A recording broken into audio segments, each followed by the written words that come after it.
Hello there, welcome along. It is Business Connections Live, the program for entrepreneurs, SMEs and business owners, brought to you today by our good friends at Restream. Don't forget, do go to Business Connections Live/Restream if you'd like to find out more details about how it can help you do live streams across multiple channels, all at the same time. Business Connections Live/Restream. Very good afternoon. Young Highland with you here. I use the term young loosely, so please don't be offended. And we've got a great show lined up for you today. Got a fantastic guest. It's Justin Rood. Justin, lovely to have you with us on today's program. Long time no talk. You were on the program, it feels like now 1,000 years ago. You came into the studio and we sat down, we were talking about employee comms, but your life has really, really changed since then, hasn't it? And you've moved away from that particular area and you now seem to be concentrating on different topics these days. Is that right? Yeah, I suppose it is. I mean, back in those days, I had a very comms focused role. But we were in this massive global company that had thousands of changes that needed doing. So it was an 11-year environment saturated in change. And my role was to make sure those changes rolled out and had momentum. So many times people will bring in a new change initiative. It'll be a good one. They'll hand it over. The exec turn their attention to the next thing. And that last change had no momentum and it just stops. So my role then, very communications, very engagement focused, was to keep giving all those initiatives momentum so that when we sold the company and left, it would carry on with the quality that we put in it. When we sold the company, obviously all the exec team got their golden handshake and that was it. And I was so you were given the boot out the door then. Thank you very much. Moving on. Well, they sold the company to companies that had their own exec team, so we weren't needed. But what's interesting is, and it was interesting at the time, and when we were talking about it, it was the transformational approach that you took in your employee comms. And of course, I suppose that's kind of taken us into this. A lot of people talk about transformation. I suppose really that's what we're talking about today. Yeah. A lot of people talk about transformation. We see a lot of guff going up on LinkedIn. We have transition coaches, transition leaders, people that, and you just feel that if they're this good, why are they there? Why are they not doing it? And why are they talking about it? Is one of the feelings I have. So let's just talk a little bit about the definition, if I may be so bold, of transition. What does it mean to you, transition, for a business? Well, transformation, just break down the word, it's going from one form to another form. It's as simple as that. If you want to be Greek, it's metamorphosis, but let's not get academic. But it's moving from one form to another. And the term is used really loosely. If you look at the biggest possible form of transformation, let's have a look at the taxi industry. Uber at one point realized there were people driving around with empty cars and there were people who wanted a lift somewhere. So they just came up with a platform that connected them. Now that transformation of the way we look at getting in taxis was so big that it affected not just Uber, but the entire industry. And then all of their public as well. And when it becomes that big, it becomes a disruption because the whole way that we live our lives around something, the whole way consumers behave and the companies behave and the competitors behave, all have to transform because of something that happened. That's a disruption. But transformation is just literally moving from one form to another. If you were to take processes that you used to do in your company on paper and you make them digital, then you've transformed that process. We had Dee Blick on the program a little while back, and she said the thing to remember about transformation is a lot of people don't realize that with transformation you can't do it a bit. Either you are transforming or you're not. There is, yes. If you're doing it properly, there is no going back. Would you agree with that? On the item that you're transforming, yes. If you're going to turn all of your production processes to a digital model from monitoring them physically, then you have to do all of them. You can't do half of your production processes and say, I'll keep that bit on paper, because all the benefit that you wanted to reap from the digital transformation, you won't reap. So there's no point in half doing it. In fact, if you half do a transformation, you just create silos. And generally Indeed. speaking, it'll be much more inefficient. You're working for a company called Shift at the moment, and Shift Actions, and they go into organisations and to businesses, and what they do, they're you're looking at what people can do, how you can disrupt within the business and then transform the business to make it more successful. What's the primary reason that people come to talk to you, Justin, or to your colleagues? Why are they coming to you? Do people come to you because they feel that a change is necessary, and then start thinking to themselves, "Hang on a second, we're not quite certain really what we're talking about here"? I mean, do they get very, very confused about what's going down? Well, the great thing, I think, to answer the best way to answer that question is what I found that was so similar to what I'd always been doing was in private equity. When you're transforming a company, when you're making changes, you have to be able to quantify and say this is a problem, and it's a problem because the people at the other end of it aren't achieving X or Y, and you need to be able to validate that and say this is definitely the problem. If I were to do this and this and this, in this much time, you would see this much change, which would be that much benefit. And if you can validate all of that and make it that clear, it's very easy to make a decision on it, and then you go ahead. When I left Luvatra, Shift Actions do exactly that. So it may be that you're a company that's at a crossroads, you just don't know where to go next. It may be you're losing customers and they want something new from you. Maybe you have a new product idea and you don't know if it's going to fly or not. Maybe your company's doing just fine, but you realize there's no new innovation turning up. It's when companies are faced with ideas, faced with opportunities, faced with challenges, or possibly even faced with some kind of disruption happening. They call us in to firstly religiously go and hunt for the problem, then design a solution, then fit it to their business, and then fly. It's interesting because, I mean, in the news this morning, John Lewis is a case in point by removing Never Knowingly Undersold. They are actually going through a transformation at the moment because they're, and I'd love to bring the comments up, by the way, on screen, but unfortunately that's technology has beaten us on that today. There is a fault, so that's not happening. But I mean, this is from Linda Bazan, who, as you know, is the co-owner of Business Connections Live and is also a barrister, transition consultant, GDPR advisor, and all sorts of things. But she says John Lewis is a case in point. By removing Never Knowingly Undersold, it means that they too are going through transformation. But are they just going through transformation in name alone, do you think? Now that's a really interesting one. In every company, to stay competitive, it's got to be three things. It's got to be profitable, relevant, and competitive. Okay, to be relevant and competitive, that's very outward facing, and being profitable is very inward facing. Now, John Lewis have always said never knowingly undersold, and the idea was that if you could find it cheaper elsewhere, you could go back to them and they would refund the difference.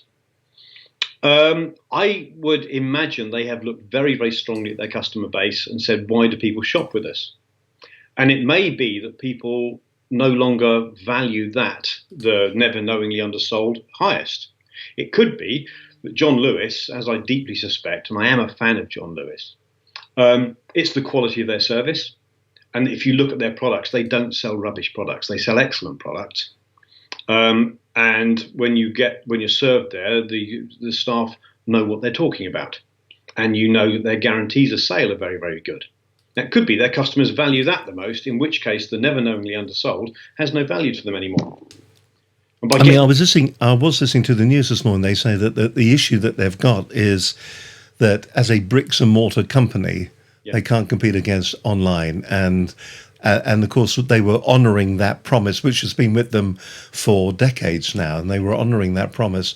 But it was actually becoming more and more difficult because the electronic retailers, they just cannot compete against them. So you either want to be cuddled, warmed, looked after by somebody that's working in the John Lewis department store, or you want the, shall we say, the frugal customer service that you will get from some of the online retailers.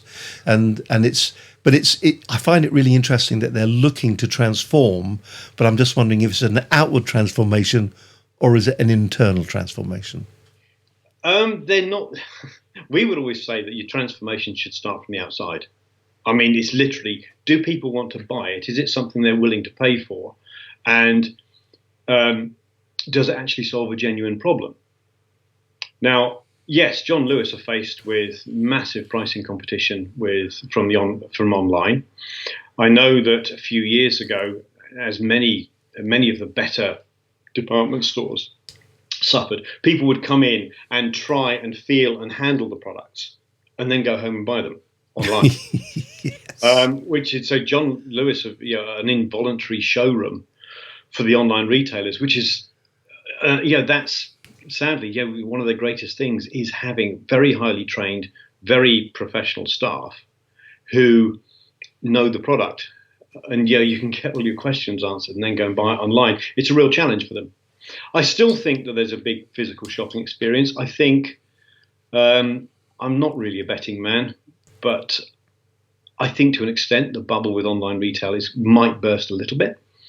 I think that Really? What gives you? Why do you? That's very interesting. Why do you say that? And it could be, and I'm doing something that my boss would cane me for, which is confusing my opinion with what could be a validated external opinion, because we always go for validated external opinion. Maybe it's a pipe dream, maybe it's just a hope on my part, but I do get the feeling that with fake news and what we see on Facebook and with various online scams, and I think particularly through COVID when we've had to speak to each other digitally, I think there's going to be a resurgence. I don't think it's going to be a total resurgence, but I think there's some value in the physical human disruption, that somehow people are going to head back to human interactions. Some of the most forward-thinking call centers now are not using call center robots anymore. People want to speak to a human immediately. Yes, they do. And it's one of my pet peeves, actually. IVR systems, can't stand the flipping things. They drive me round the bend. The other thing I can't stand as well is when you get the message on an IVR system that says, we're very busy at the moment due to the high volume of calls. Well, then employ more people then. Exactly. It's not my fault that you haven't employed enough people, and maybe I'm just, because as I get older, I'm becoming more and more intolerant, I think. No, I'm the same. When you get to my age, you just don't care anymore, do you? You phone up every single time. Due to unforeseen call volumes, we're very busy at the moment. Well, listen, if something's been unforeseen for the last 6 months, right, it's become foreseen. Yes. Why don't you just say it? Because we haven't staffed our call center properly, we're going to take our time. Oh, look, we're going off on a tangent now, and that's a bad thing to be doing now. So let's drag it back in again. One of the things that I found very interesting, because you sent over a slide deck to us, and I think this sums it all up a little bit. Fad and fiction busting. Sign up to our digitalization seminar and start your disruption today. It is a bit of a buzzword, isn't it, for people who are out there at the moment, this whole transformation thing. People seem to feel that they need to be doing it. In fact, when they perhaps maybe don't need to do it, or in fact don't actually have any problem at all to resolve or to transform from. You've absolutely hit the nail on the head. I mean, transformation for the sake of it, disruption for the sake of it. That particular quote actually came from one of our higher seats of learning. I won't name it, but it's one of our highest seats of learning was offering this course. Sign up to our digitalization seminar and start your disruption today. Speaking about disruptions as though it's like buying a pair of socks. And the whole idea that if you digitalize, you will be disrupting, and all this blurring of the words. The first thing you need to do is be really clear on what the words mean. And I think they're used very sloppily. It's getting like the word strategy. Everybody uses the word strategy. Strategies are few and they're high level. What follows them is tactics. Don't do the same thing with all these words. So digitization, that's when you take a physical form of something and you turn it digital. If you were doing it all by paper before, now you do it digitally. If you have a building that you're operating and you turn it into a digital model of the building. So now you can simulate and watch the digital twin of the building. That is digitization. You've turned things into digits. Then when you digitalize, it's when you start using that information to run all your processes. So maybe you moved all your accounting system onto a digital accounting system. And now you run all your accounting processes using that information. Now you've digitalized. At this point, you've transformed that process. Pretty clear. Interesting comment from Antonio Falco. He's saying that I think younger people are starting to get fed up with this kind of stuff that we're hearing all the time as well. So it seems to be across the board. Oh, I think maybe he's also referring to the telephone conversations that we all have. Yes. Yeah. Yes. Listen, so let's debunk some myths then, shall we? Let's go through this and let's work our way through this forest of trees of fads and fiction. Ooh. And let's go for the fundamentals and some simple truth. Do you like what I'm doing here? So let's look at this, because I think this is really, really interesting. Talk us through this and just explain what you mean by what we're seeing here. These are nice slides, Steve. Did you make these? Yeah, I did. Yeah, just for you. I love simple truths. I think it's Fergus O'Connell wrote a book called Simply Brilliant, and what he's attempted to do is take all of the bunkum that you see from, I'm going to get shot for this, Harvard Business Review. I mean, they publish a lot of papers, and they're often just keep going over or looking at new ways, finding new ways of summing up existing simplicity. And what the book Simply Brilliant does is takes them back to simplicity. So if we pop back to that slide, it's really simple. For your business to survive, you need to be profitable, relevant, and competitive. If you're only two of those, you will go downhill. If you're only one of those, you'll die. I mean, for example, it's easy to be profitable and competitive. If you make the cheapest and highest performing sponge sharpener in the world, terrific. It's completely irrelevant. No one will want it. No one will buy it. You will die. You can be profitable and you can be relevant. But if you're not competitive, someone's got a better product, you will die. You get the idea. Mm-hmm. So profitability is about focusing on, can you keep running a business around this? Not how much profit you make, but can you keep a sustainable business running around whatever it is you're doing? Relevant is, does the market actually want it? Does it solve a problem that the market actually has? And competitiveness is, can you stay ahead of your competition? Is your proposition always fresh? Now, those three circles are always going to move. If you look at, and that's typically what happens in a disruption. In a disruption, those three circles will move radically. Is your company agile enough to redress so you always keep in that sweet spot in the middle? Do you think it's relevant then, that kind of diagram? Is that relevant there to all sizes of organizations and all companies, or is it specifically for the large multinationals or the larger organizations, or can that be applied to solopreneurs, entrepreneurs, small startups and things like that? Are those the basic rules that can be applied to business, do you think? I have a handful of models and diagrams that I always keep in my pocket, and that's one of them. And I would say, yes, you'd apply that to anything. Absolutely anything. If you were a small startup, if you had a new product or a new service, the first question I'd ask is, do people actually want it? My colleague Oscar has got this really good way of summing this up. There's three questions. Does it actually solve a problem? Do people want it? And are they willing to pay for it? And if you can answer yes to all three, then do it. If you can't, then don't. It's that simple. So what you're doing, is it relevant? Do people want to have it?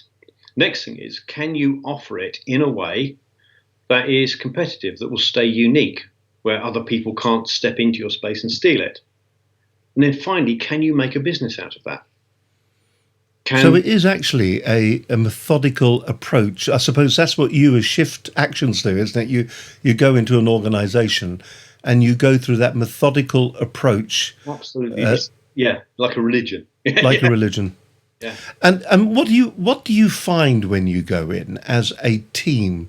Because I know when I was speaking to you about this, you said you go in and you do an analysis of an organization and you do it relatively quickly, because this isn't something that drags on for months and months and months. This is quick fire SAS kind of thing, not SAS kind of thing. Yeah. You go in there, you resolve it, you see what's going on, and then you put together action plans. Yeah. Is that something that all I mean, what do you find yourself saying to the majority of your customers when you turn up? Is it actually there is no need for you to be doing any transformation because actually that isn't the thing that's going to fix your business, or is there something else that you say on a relatively regular basis to your clients and your customers? The things we say most regularly, one of them is solutionizing. And that is, people say, this is a problem, this must be the solution. This is happening, let's do that. And often they've not dug down. You're not looking at the problem, you're looking at a symptom of the problem. You need to dig until you find the real problem, the one that's worth solving. That very rarely happens. So people will see a problem and they'll say, right, let's just run with it. And they fall into what we call the valley of death, which is when you launch something that just hasn't been thought out. So the first one is solutionizing, running straight for the solution. Actually, now we do have a slide where you explain that here. Shift actions formed to fill a gap, and so there is the valley of death is actually represented there. So big picture at the beginning, operational agency to the right.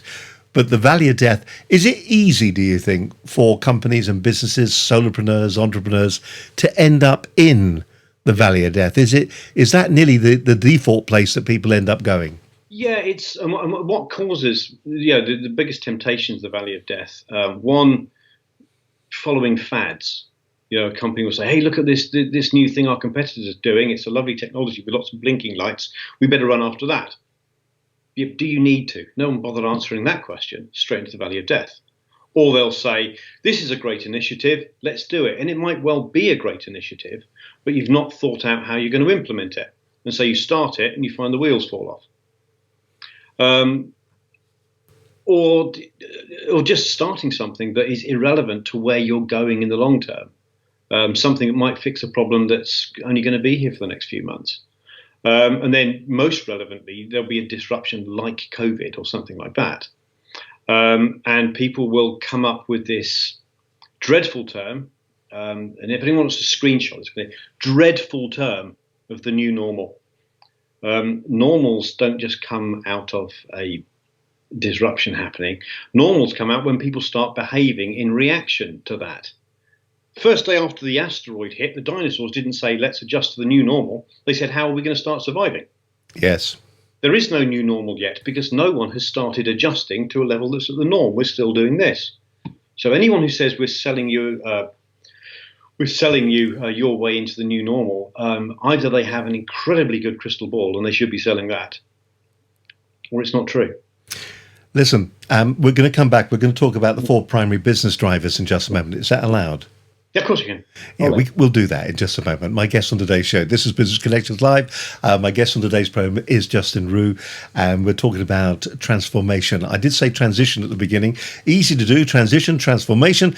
We were talking transition, of course. We're out of the EU. The end of the year is the beginning of, it's the end of the transition period, and all sorts of things are going on at the moment. If you're reading the papers at the moment, it all seems to be up in the air, still all to play for.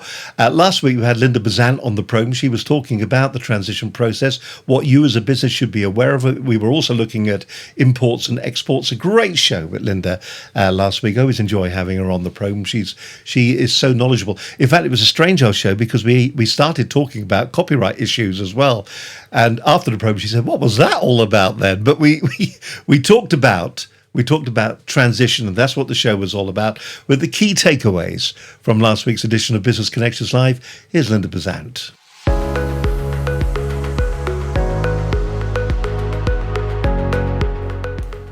I'm Linda Bazant. I'm a barrister and a transition consultant.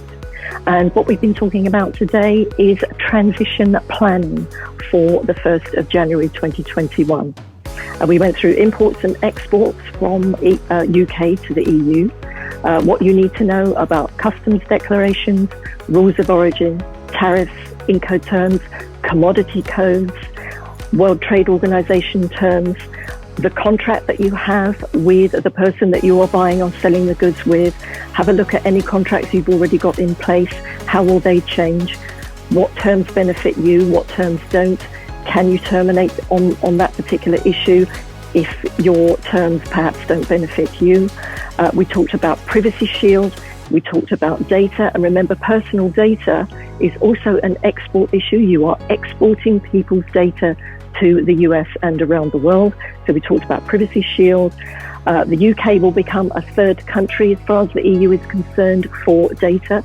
So that's another thing that is going to be an issue on the 1st of January, unless we can come to an agreement over the next 4 months. Looking at transfer of data to the US, make sure that the standard contractual clauses are in place with whoever the data is being transferred to. And most importantly, any third party that you deal with, it isn't just about who you transfer the data to, it's about who they are transferring that data to as well. Be aware of separation issues like UK court judgments and whether they can be enforced in the EU after the 1st of January.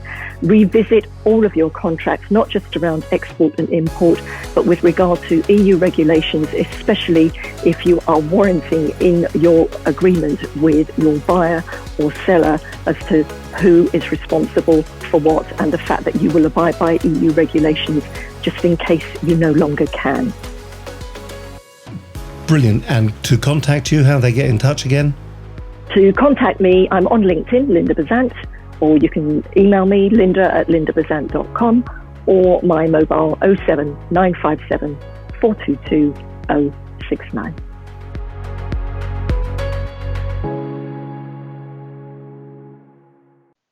Great show last week with Linda Bazant. And don't forget, if you want to find out more details about Linda and you want to find out more about what she's talking about, also those training courses that she alluded to in the program that she's doing for the Surrey Chamber of Commerce, then all you've got to do is go along to our webpage at businessconnectionslive.com.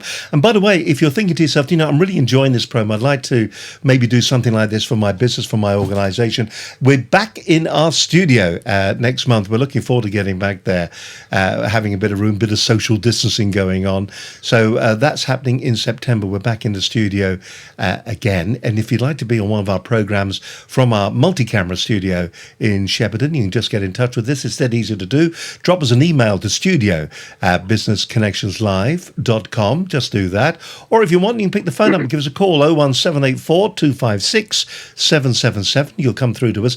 We've never actually shut throughout this, and the studio has been open on occasions for some of our clients to come in. We have been filming there, but looking at the COVID-19 distancing rules and things like that.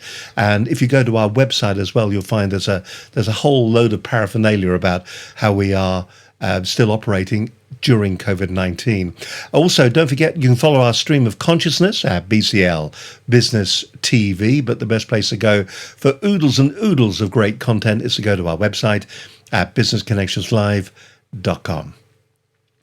You're watching Business Connections Live. It's great to have your company as always. My guest on today's show is Justin Rue. He's a man that knows all things about everything, but in particular today, what he's talking about is transformation. We were just going to go back, Justin, to what we both described as the valley of death, and you had a little bit to add on to that before we get on to those drivers within business. What were you going to say about this? Yeah, when you asked, what does it drive people into the valley of death? People get dazzled with new technology or new opportunities, or they'll solutionize. They'll find a problem and say, this must be the solution, and run with it without validating the problem.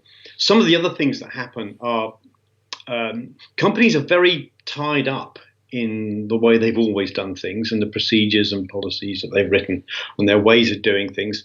And also, their experience, their familiarity with their business says, hey, you can't do this, you can't do things like that. There's no reason why you can't challenge new things. So there's this saying that the person with the worst view of the mountain is the person climbing it. The person who's 100 yards back has got a much better view. So we find some of our clients get so entrenched in the old ways of doing things that they tend to march straight into the valley of death. And so you get something like in that diagram, you get the big business consultancies at one side who will say, this is where your company ought to go. And there's plenty of practitioners who can do the detailed bits. But how you turn that into day-to-day things, day-to-day real actions, real propositions, real business ideas and services that'll work, there was no one doing that. So we set up this SAS crack team company to get in and do exactly that and save people from the valley of death. So, save from the valley of death, then let's look at the primary business drivers. Then, if I may be so bold as to move you towards that, just explain what you mean by this, because I think this is an interesting diagram, and I think once again people may identify their own business and the opportunities within their business when they're looking at this diagram. Just tell us more about this. Yeah, I would openly invite people. Yeah, do use this diagram. This is I always have diagrams in my pocket that are useful for everything. This is one of them. Internal and external challenges and opportunities. No matter what your company is doing, you will be spending your efforts in various proportions in each of those boxes. No matter what your strategic direction in the center is, you will be spending your efforts either trying to protect your existing business, to win new business repeatably, or to be more efficient, effective, and attractive to customers and staff, or to be nurturing new ideas. And a healthy company will generally be spending efforts in all of them. There will be times when things are difficult and you'll be spending all your efforts in one box. But when we first look at what a company is doing and where a company is going and how they feel, we'll put that slide up and say, tell us where you're spending your efforts at the moment. Are you mostly in a protecting your existing business because you're under threat? Are you falling short of innovation? Are you down in the bottom right and you want to find new ways of nurturing new ideas? Maybe you have new products and you don't know whether they should launch or not.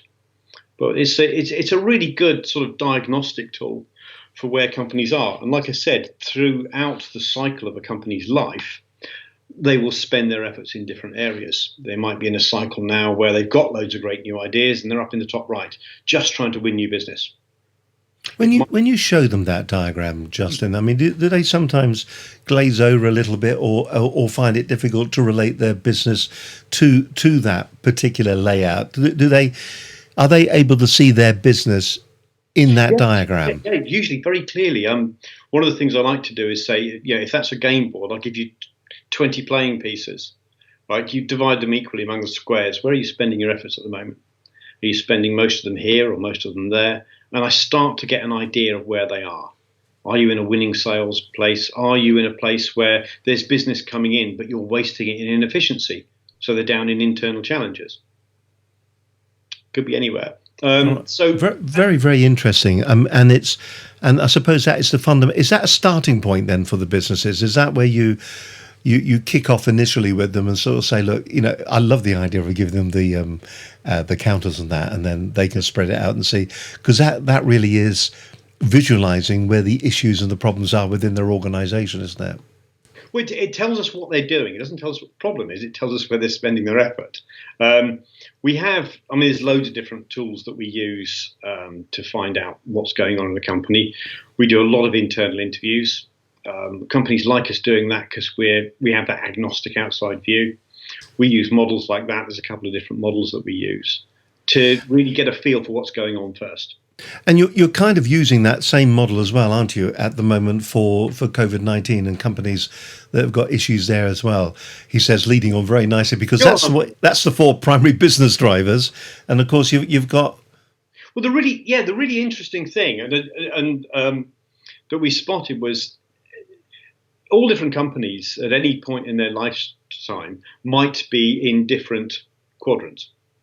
What we found with COVID is that all of a sudden order was created. And the best way to explain this, the story I use is, imagine the London Marathon. When it kicks off, at the front of the field, you have Mo Farah and Olympic quality runners, the real market leaders. And at the back, you have people dressed as telephone boxes collecting money for charity. Within the first hour, Mo Farah and all those guys are 10 miles ahead. And the people dressed as telephone boxes are way behind. Now imagine somebody stops the marathon, just says stop now.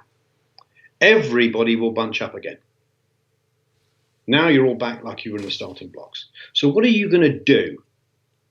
Are you going to sit there and have a sandwich and text your friends? Or are you going to muscle your way to the front of the crowd? Make sure your running shoes are done up tightly. Make sure you've got enough water in your tummy. And look at the road ahead and say, how am I going to come out of this competitively? Are you going to make the most of that? And that's what we saw companies to varying degrees of success doing during COVID. So if you pop back to that diagram, So the first thing was COVID hit and we started seeing lockdown and that this really was going to affect the world badly. So the first thing everyone did was protect their existing business reliably. How can we assure our customers that everything is fine? We can carry on supplying them. We're adapting appropriately. That's the first thing they did. The next thing they did was they went to step 2. How can you continue to be effective, efficient, attractive, and relevant? Okay, I'm going to need to cut staff. I'm going to need to furlough staff. I'm going to need to shut down things. But how do I know how much to shut down? Because once this disruption has passed, I need to be able to get the startup into business again effectively. So number 2, you need to think about that carefully. And we saw a lot of companies went into that mode. At least the most thoughtful ones did that very methodically. And we stepped in at point 3 when we said to them, well, like that stalled marathon, let's push you to the front of the crowd. Let's start looking at ideas and ways that you can come out of this to the best advantage. What is it you can discard from the past? What is it you can do that's new? What does the new road ahead really look like? What bits should you be flexible about? What bits can you say for sure? What are good plans that you can take forward so that when the race starts again, you're in the best position?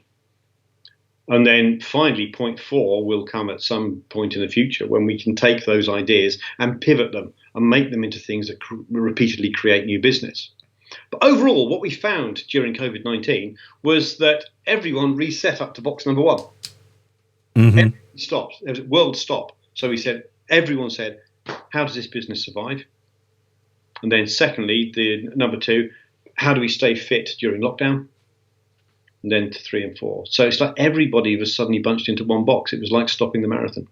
Do you think, is it something that people do naturally? I mean, what you sometimes get, and we see this a lot of times, is things that are purely common sense then become, they get turned into to spreadsheets or to diagrams.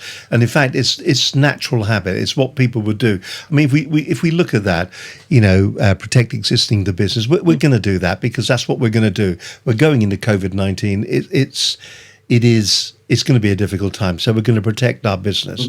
Mm-hmm. We're going to try to be more effective and efficient because we know that we're now under stress, and we're still going to identify what's unique about our business. And if we can get to that point number 3, we can then make it repeatable. Are we just telling them what they probably are already doing, but we're just formalizing it for them so they've got a structure there that they can work through? Great question. Pop back to the graph. Let's pop that up. Some customers actually become what I call hazard blind or panic blind, and they'll sit over in 1 or 2, and they just say, "No, we got to just sit and do nothing till this is past. This is terrifying. We're very, very scared. Let's just stop." And ambition. In fear, ambition tends to switch off, so they don't step over into number 3 and 4. The other thing that happens is people tend to say, this is the old method that we've used for solving problems, we'll keep using the old method, and not realize that a disruption like COVID is a great opportunity. It's a great new canvas for change. And so yesterday's methods, yesterday's practices, whereas there is enormous value in experience, there's no doubt about that, there are certain tools and practices that are no longer relevant today, or they're not nimble enough for today. They're not fast moving enough for today. And so whereas people probably realize they need to go through those 4 steps, the methods that they use or the ways of looking at them or even their mindset are not in the right place. Do you think to a certain extent that it's a bit of, it's a bit of cobbler. So, I mean, people are peddling just half truths and half lies, unless they're experts like your good selves who can go in and identify. And if you do identify, do they actually accept that you have identified problems for them? Or do they go, actually, we think you're wrong. You think you've identified a problem within our organization, but no, you're wrong. I mean, are people, self-delusional? Are they trying to kid themselves? If my boss were on this call, the founder of Gift Actions were on this call, he would be preaching with such passion now, because the answer is validation, validation, validation.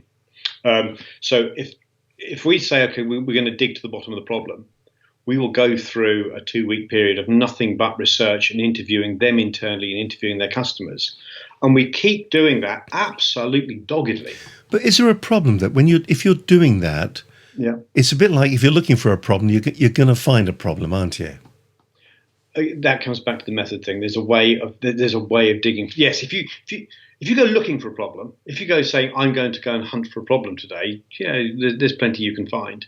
The knack is to find the right problem, and there's ways that we use to keep digging and keep digging and keep digging until we narrow everything we've learned, and it all seems to come from a common cause. And it's a very scientific way of thinking. Well, I mean, this program isn't about promoting a business or an individual company. It's about giving advice. But it is interesting because when we look at what your business, not that one, when we look at what your business is talking about, those kind of are the 4 working rules that you seem to operate by, aren't they? Yeah, it is. I think our 2 founders have turned what I was doing, and I think what any person operating under private equity will find natural. They've actually turned it into, crikey, it's religion is probably a good way of putting it. I mean, number one, you dig to find the problem until it's validated, till you can say, as a hypothesis, we have found, and your customers agree, there's a problem with this, suffered by these people, that could be solved if something like that happened. And you can take that back to our client and say, look, this is validated. It's beyond doubt. Then you go into the solution phase. Now we find solutions that would fit that. And when you find a solution that the customer and somebody inside would say, yes, that would solve it, and it's something we can do, we've validated it. Only then do we say, here's how we fit it to your business. Up to that point, we were totally agnostic. It could be in the 3rd point, that's the solution to it, but you can't do it. And you've got to be ready, just as you've got to be ready to embrace success and say, here's what your solution is. You've got to be able to fail things. And this is a big problem that a lot of companies have. I know it's a great idea. I know you love it, but it's rubbish, or it doesn't solve the problem.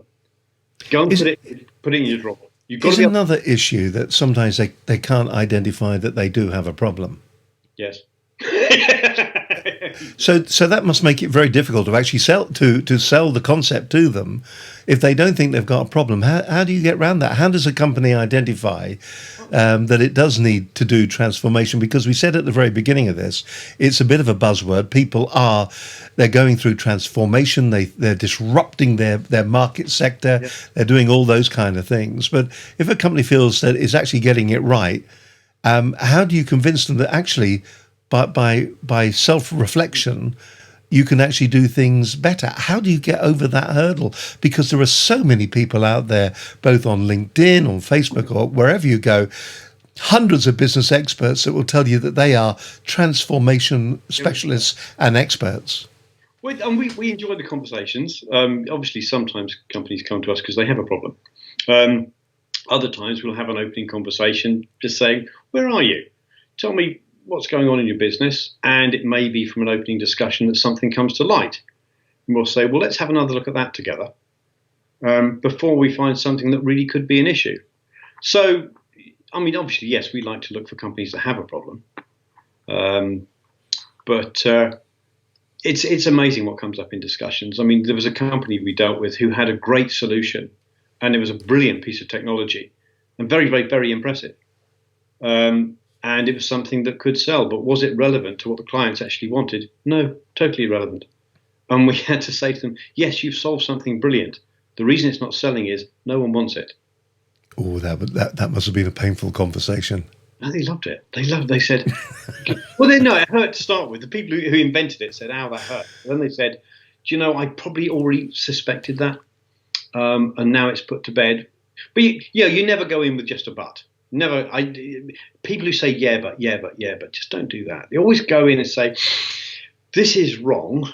So that's a no, not a yeah, but a no. But here's a better way of doing it, or here's something new. Here's something new to consider. Listen, you hold that thought for a moment. We'll be back with you in just a few moments' time. Justin Rue is my guest on today's edition of Business Connectors Live. Hope you're enjoying the program. It's great to have your company. As always, don't forget this program has been brought to you by our good friends at Restream. If you want to restream your programs, your live streams from one location to multiple locations to different social media platforms, then you can do that. Of course, the other thing that they can do as well is that you can take your ordinary browser and you can stream from your browser, have multiple sources going in and restream your content to a number of different locations just from your browser. If you want to find out more details about that, go to our website at businessconnectionslive.com/Restream. Let's go back a couple of weeks now. His eyes all over the place here. Let's go back a couple of weeks. In fact, a couple of months, Deborah Hume was on the program and she was looking at transformation at an employee level. A really good show with the key takeaways. Here's Deborah Hume.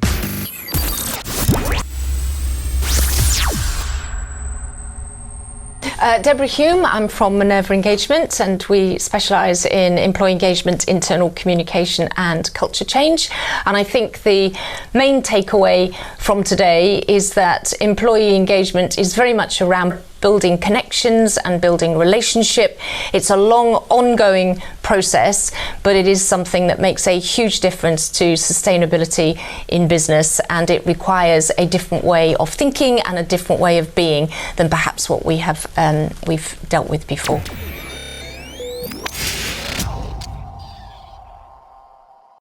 How interesting was that? And it's very interesting, Justin, that what Deborah Hume said there can be nearly applied to every business because, you know, she was talking about it is building those relationships. It is that engagement of everybody, be it through transformational change, through employee engagement.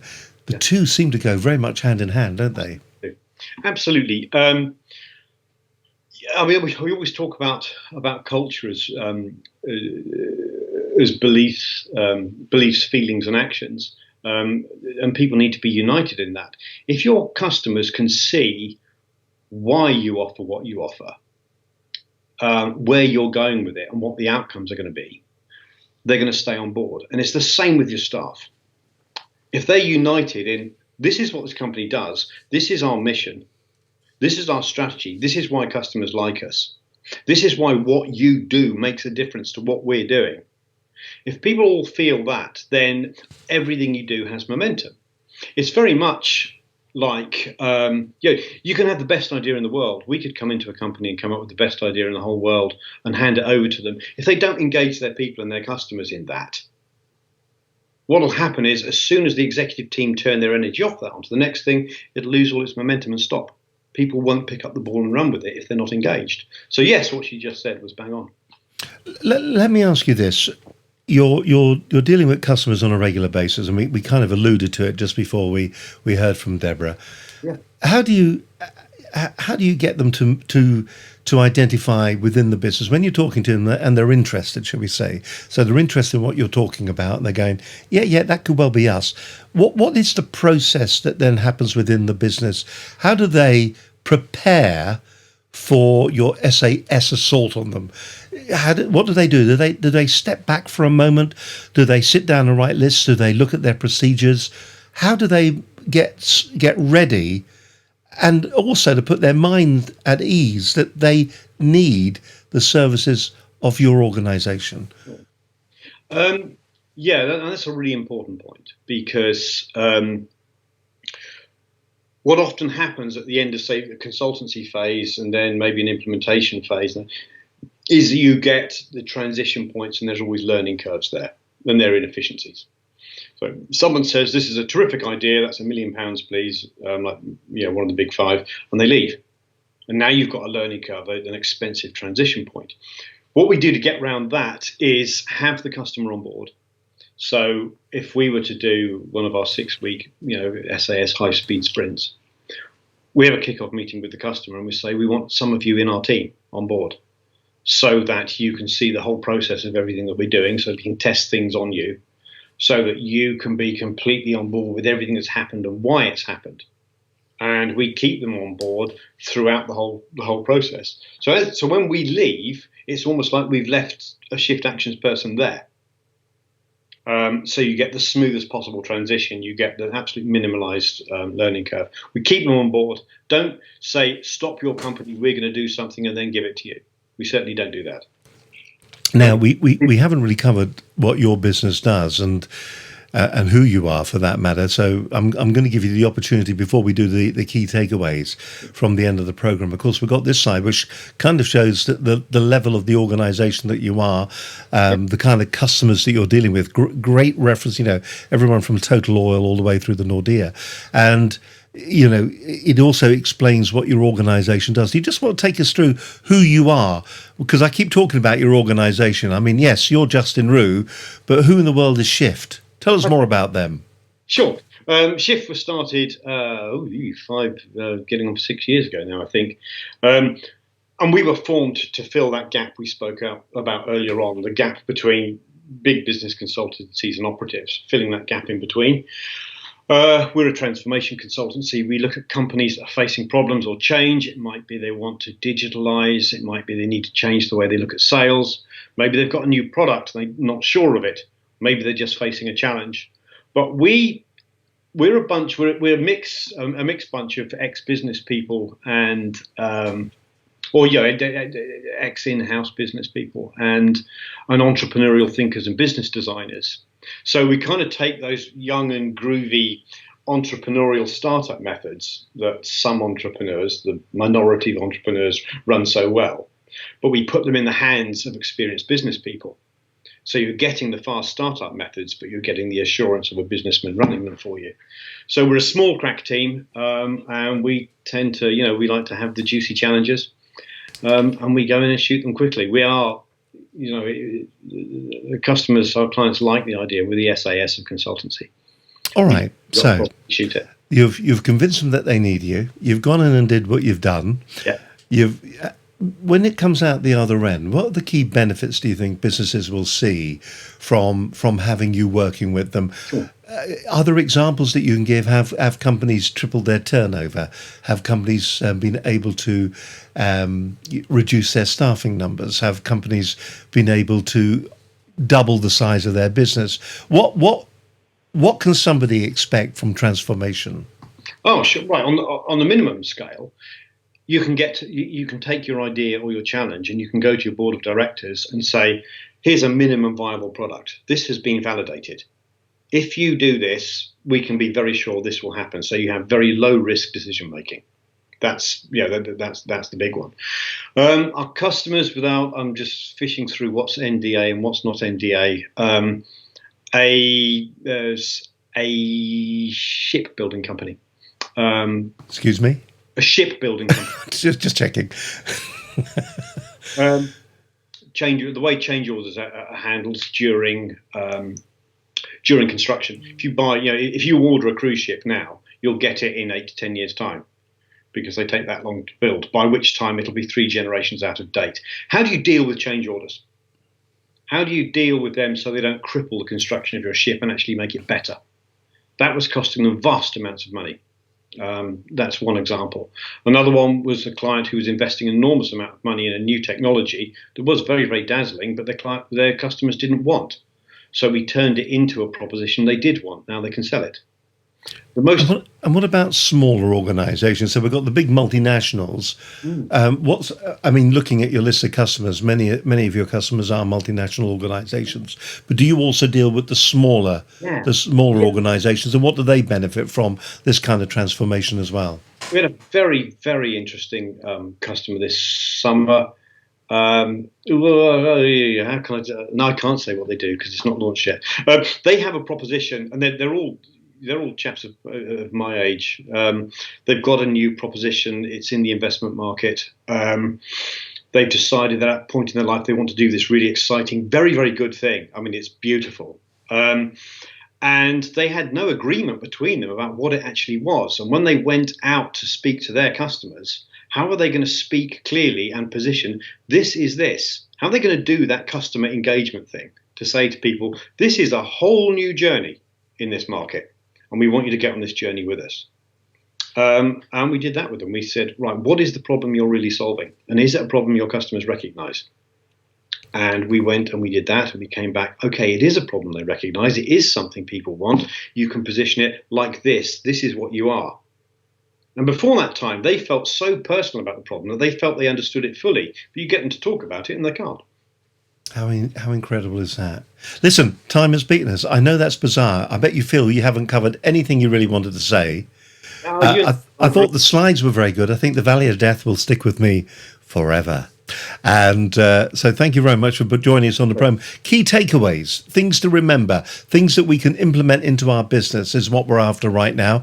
I need you to say who you are, where you're from, and then rattle on for as long as you want. I know you're good at rattling on, so rattle on. Take minutes if you wish, because this is the most important part. I think this is encapsulating everything that you've talked about in the past hour, and how it can be applied to somebody's business to help them to grow and to succeed. Just say who you are. The airwaves are all yours. Okay, here we go. Get the right angle. There we go. Right, my name is Justin Rue. I'm the Managing Director of Shift Actions UK. Shift Actions is a transformation consultancy agency. We're based in Helsinki and in London. And we take companies through change, because opportunity, we say, is a matter of attitude. It might be a challenge. It might be a great opportunity. One way or another, businesses need to stay able to change. Here's the three things. You have got to stay profitable, relevant, and competitive. You've got to stay in the overlap of those three. Sometimes you can move those bubbles and make the industry change. Or sometimes something will force, take COVID for example, something will force one of those bubbles to move. You've got to be able to stay in that sweet spot, because if you don't, you'll die. Those are transformations. Sometimes a customer will say, right, we're going to move what's relevant. We're going to move what's competitive. And we'll help them do that. Other times, those bubbles get moved for them, and we keep them competitive. That's what we do. There's a lot of people who say they can do that. Our very, very disciplined way of looking at these things, and we are military quick about this one. Number one is find the problem.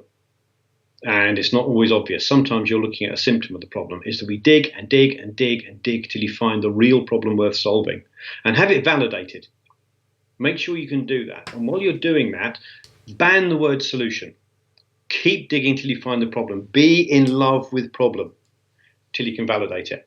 Come up with a hypothesis. This person has a problem with this. It costs them this. A solution might be that. Now move on to solution phase. Design a solution that you can validate, that a customer will say, yes, that's exactly what we were after. If you can come up with that concept and say a solution like this would mean this for this person. Now push that to one side. Now finally model it for your business. Don't start doing that. Don't say, we've got a problem, let's make one of these. Don't do that. Then we go to business modeling. At the end of it, you come up with something that you can say for sure. Here's a problem, here's a solution, here's how it fits your business. Customers actually want it, hand it over. Be that methodical about it. Stay relevant, stay competitive, stay profitable. Be utterly disciplined in the way you look at problems. Don't go running into the valley of death. Don't go running after people who say, I know what the new normal is. Garbage. Keep your wits about you. Stay absolutely calm. Dig to find the problems. One of the things I learned early in life is problems hit you. Let them hit you. Let them put you on your backside. And when you land with both eyes open. Have a good look at the problem. Understand it. Then solve it. Don't start with a solution. How's that? Fantastic. Absolutely brilliant. A really good one. If they want to get in touch with you at all, Justin, I take it they can go to your website and just remind us of the website address. It is shiftactions.com, all one word. And I'm justin.rue at shiftactions.com. Absolutely fantastic. Justin, it's been an absolute pleasure having you on the show today. I've really enjoyed it. And it's, great presentation, nice clarity. Absolutely fantastic, and I'd love to have you on the show again in the future if you come back on, and we'll talk about another topic within this. I'll sing to you next time. All right. Well, we've noticed actually that behind you there, you've got guitars, but the thing that impressed me the most, and I did threaten this, you've got a didgeridoo, haven't you? I do. It was a present to me from a guy in the RAF. It's actually the real thing. This one's been bored out by ants in Australia. It's a piece of cherry wood. Yeah, go on then. Yes, it's got to be done. If you've got a didgeridoo. This is it. It's a piece of cherry. It's actually been hollowed out by ants. And it's actually decorated. This is the real deal. I'll give you a quick note.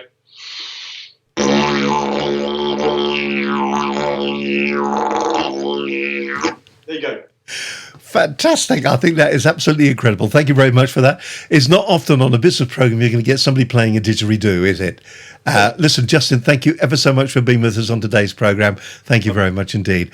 I hope you've enjoyed today's show. Don't forget, if you want to get in touch with us here at Business Connections Live, find out about all the different things that we do. We do everything from show reels, corporate video production.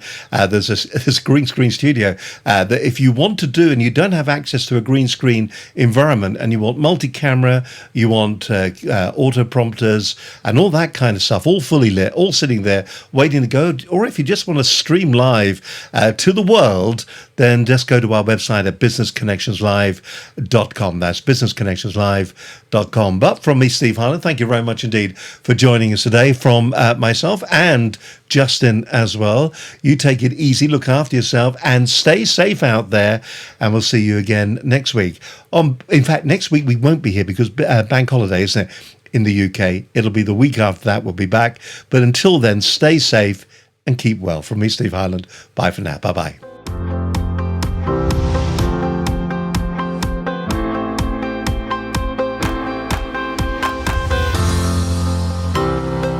Business Connections Live, the UK's leading online business channel.